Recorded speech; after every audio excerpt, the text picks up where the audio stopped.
Hello guys. We have another question here based on regression line equation.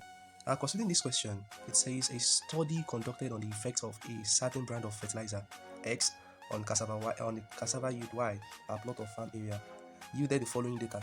Now considering this, we have the data for the fertilizers and the data for the maize yield.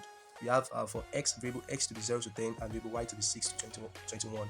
And we believe that if you want to try to compute the regression line equation for this kind of data, you should know that it's going to take your time. But to do that in less than just 1 minute, I think with the use of this Casio calculator, then I believe you should be able to solve questions like this easily. So the first thing to do in getting the to obtain the regression line equation for this kind of data, we all believe that for a regression line equation, the formula is given as y equals to a plus b of variable x, and we all believe that we need to compute, we need to obtain the value for a and we need to obtain the value of b. So with the use of this Casio calculator, we can easily compute the value for our a and the value for our b. Then how we go about that? So let me just go straight to the point.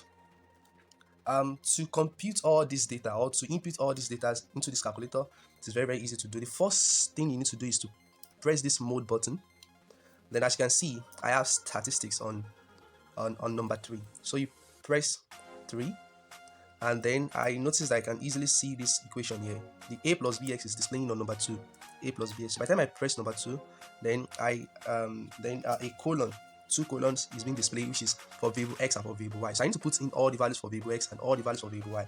So if I go ahead and do that, I have 0, then 1, 2, 3, 4, then press equal to 5, equal to 6, 7, 8, 9. Okay, and the last one is 10. So the same thing, I can just press this right button, then press the down button to go up. I have 6, 8, 9, 10, 13. I also have 11. Sorry. I have 11, 14, and then 19, 16, 21. Oh, it's not complete. Let me recall the data. 6, 8, 9, 10, 13, 11, 14 appears twice. 14 appears twice, and then 19, 16, and 21. So I think it's complete now. 21. So we have the complete data now. So you are free to press this AC button. The next thing to do is to go ahead and press. You see a statistics, the start symbol here. Starts. Then it's on button number 1. Press Shift and 1, and then you see type data sum variable, and I have the regression here and the min max. So go ahead and press the reg number, which is regression. That's number 5. So to know the value of your a, you go for number 1. To know the value of your b, you go for number 2. And then to know what the correlation coefficient is, which is the Pearson's correlation coefficient, you use this number 3. So right now I'm going to make use of number 1. Then I press equal to. So it's telling me that my answer for y is equals to a is 6.18, which is 6.2, plus I'll do the same thing to compute the value for b. Shift and 1, reg, then the b part 1.33x. So this gives me the regression line equation for the data. So I can easily try to confirm that from the question I have from the real source. So right here, the results I have as the regression line, as you can see, this is the question here, this is the question, and the solution to it, the final answer is what I actually have here. I need to zoom that for you.